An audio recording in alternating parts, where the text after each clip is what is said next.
how to play the dulcimer Rick Scott method. You see, I don't read music.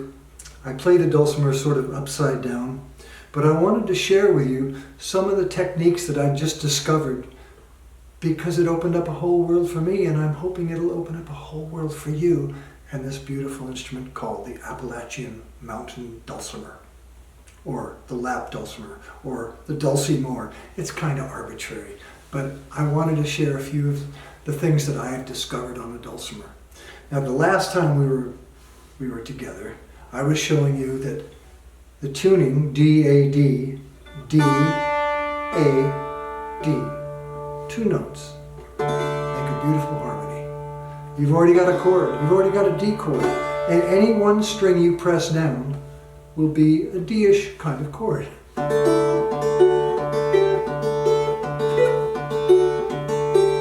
So I highly recommend that you just do that. You just noodle around with your finger on different strings, finding things that you like, finding things that sound just perfect to you.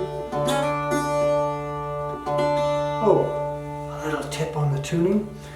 If you press that middle string down on the 3rd fret, 1st fret, 2nd fret, 3rd fret, they're all the same note. So you can kind of hear if you're in tune or not just from that. Oh, but if you start moving around, you're going to find fun things to do. So any one string played in this tuning is basically a D chord, variations thereof. And I also showed you a G chord, which is your first finger on the 1st fret there, and your pinky way down on the 3rd fret on the bass string. And I realize that's a bit of a stretch. I've got pretty big hands, so for me it's not too hard, but for some people it might be difficult. So I'm here to tell you there's all kinds of ways to play a G chord. You could play it with just one finger on the middle string and the bass string on the 3rd fret. Or you could play way up here with your pointer finger on the 1, 2, 3, 4, 5th fret, and your middle finger on the middle string on the 6th fret. So there's a G chord, there's a G chord, there's a G chord. Or you could lay your finger right across that 3rd fret and you got another G chord. There's many ways to play that G chord. It's a mood thing that you're making here. Sometimes this is the chord you want, sometimes that's the chord you want. But always come back to the D chord, okay?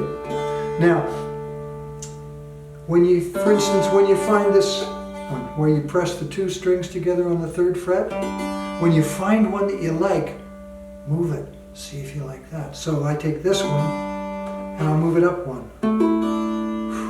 That sounds pretty cool. I'll move it up again. Oh, that sounds pretty good. Now just those 3 moves.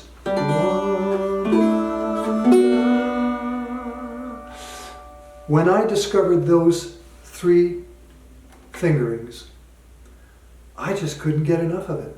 And then I liked the way that sounded. And then I got brave and I thought, I wonder what it sounds like if you play it backwards. Oh, I like that. And I suddenly started to sing,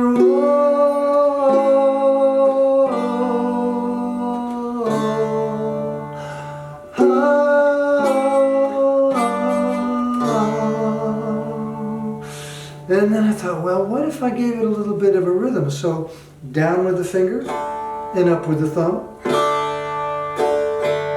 Nice and steady. Speed it up a little bit. Ooh. On the 2 and the 4, you go 1, 2, 3, 4. 1, 2, 3, 4.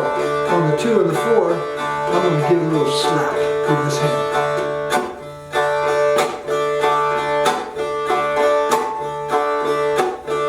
Yeah. Then I'm going to go back to this one.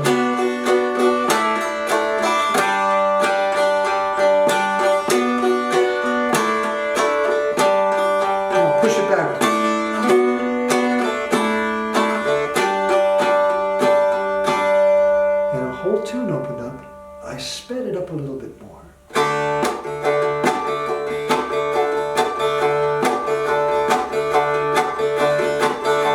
so excited I can't help myself. And I got the jump, and I got the shout, I got the call for help. To a G chord, which could be here, could be here, or could be here. You know you help me. Oh, you know you really can. And then to an A chord, which is the outside strings on the 1st fret, or the 4th fret, or there's A chords everywhere, but I'm just going to play down here. It's all we want in this whole world is try and understand. Open that D up, give it a little slap. Then that original little lick that I came up with that went, hey.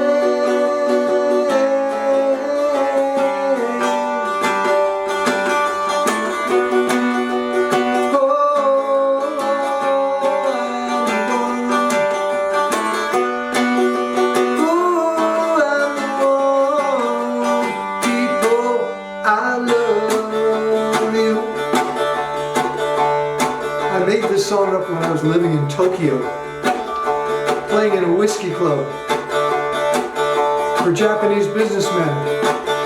We had a language problem, but we both knew what the word love was. Kind of a universal word. Get so excited I can't help myself. And I got the jump, and I got the shout, I got the call for help. That G chord, you help me.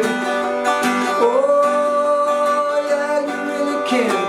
Into the A chord, all we want in this whole world is try and understand. And that original little lick that I love so much, I say, hey.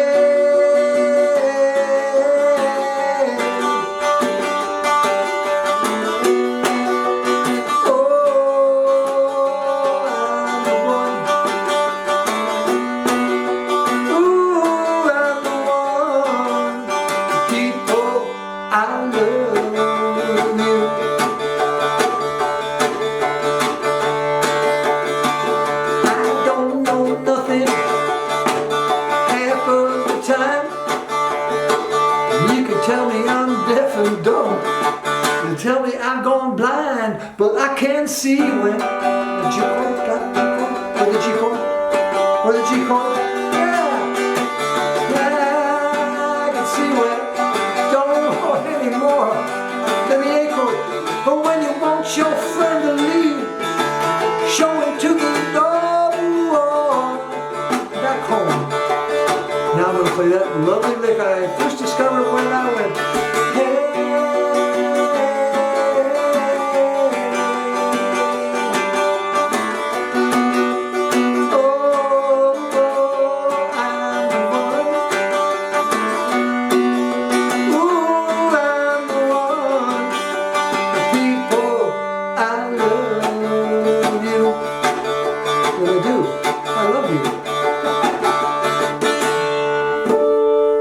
Thus the song was born, just from moving a pattern around up and down the fingerboard.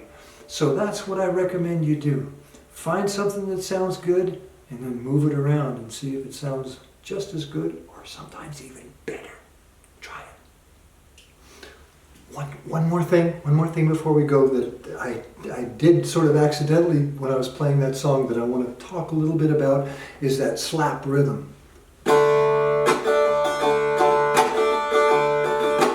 I guess I was playing.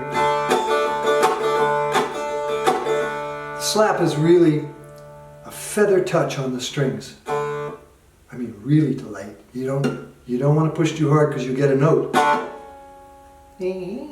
Don't want that. You want to just hit it just ever so lightly. And sometimes if you're doing an exciting song like the one I was just doing, you tend to get excited with your hand. Keep it light. And another thing I did that I was going to talk about later on, but because I did it just in this song, it's called Dulcimer Trick Number 1 from Rick Scott's methodology, is try this. Take your finger and this little piece where the string meets the fingerboard, That's called the nut. That's where everything begins on this, is on the nut. This one's called the bridge. But let's go to the nut here. And what I did was I just laid my finger up against the nut without pushing down on the strings. You hear the difference in tone? Here's crispy clear, and then kind of. And sometimes I do that when I end a song. You know, I'm wailing with, people, I love you. Ta-da, it's the end of the song, and I kind of made this funny little tonal change in the D chord. Here's what you can do also. You can keep that rhythm going, keep the finger just ever so light up against the nut. So you get that. And you can, once you hit it, you can leave it. It'll just keep that nice round sound. But if you strum it, like you're doing in the rest of the song, and then every now and then lift it up. Get it? It's the same as a slap, but this is, it's just another wonderful little effect that you can get out of the dulcimer. And before I go, I want you to know, if you really love your dulcimer, which I think you will, something you can do that's kind of a sweet thing to do after you finish playing it for hours and hours and hours like I do. Take a wonderful piece of soft cotton, clean it up a little bit, because no matter how many times you wash your hands or how clean you think they are, there's always a little bit of oil that's going to come out, maybe a little bit of that garden soil you've been messing around with.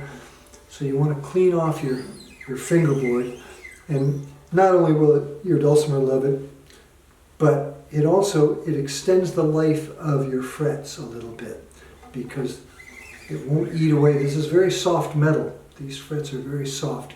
They're very vulnerable. So if you keep them clean, they tend to last a little longer, and you won't need what we call a fret job. Fret jobs are expensive. So give it a nice little rub and then say, thank you, Dulcimer. No, you don't need to do that. So that's the end of my lesson now for sure. I'm not going to come back with a PS or anything. Just enjoy, play it. Talk to you later.